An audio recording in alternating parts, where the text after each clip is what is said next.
Charleston, en Caroline du Sud. Pendant plusieurs siècles, la ville américaine a été l'épicentre de la traite négrière. C'est là qu'ont débarqué près de la moitié des esclaves africains forcés à travailler dans les champs américains. Cette histoire a maintenant un musée inauguré au tout début de l'été.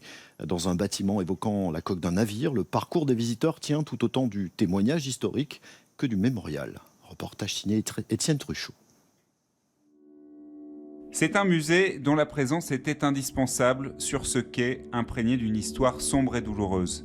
Au XVIIIe siècle et au début du XIXe, 260 000 esclaves, soit 40% de tous les Africains déportés aux États-Unis, sont arrivés par Charleston. Bon nombre d'entre eux ont foulé le sol ici, à Gadsden Wharf, et certains n'en sont jamais repartis. Nous disposons de documents d'un voyageur britannique nommé John Lambert qui a visité ce quai en 1807. Il a observé environ 700 Africains captifs contraints de rester dans un entrepôt qui se trouvait sur cette propriété.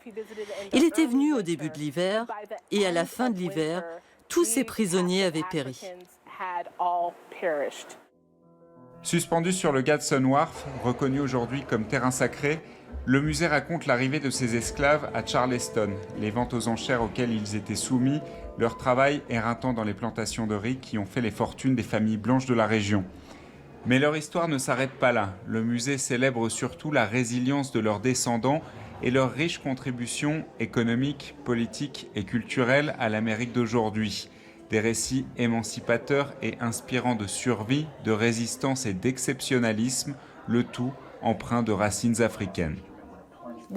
L'une des choses que nous honorons particulièrement au musée, c'est que cette histoire de l'esclavage et de la traite des esclaves n'est ni le commencement ni la fin du parcours des Afro-Américains. C'est au milieu. Ainsi, ce que les gens remarquent, c'est que nous examinons les connexions entre les cultures afro-américaines qui existent aujourd'hui et expliquons pourquoi certaines danses, certains plats, certains vêtements et une architecture se ressemblent autant, là où les Africains descendants ont atterri et ont contribué à construire des communautés. À l'extérieur, le jardin mémorial des ancêtres africains rend hommage aux victimes de la traversée de l'Atlantique, connu aussi sous le nom de passage du milieu. Des spectres d'esclaves sont entassés comme dans la cale d'un navire, mais plus loin, il y a aussi ce jardin botanique qui mélange les plantes des deux continents.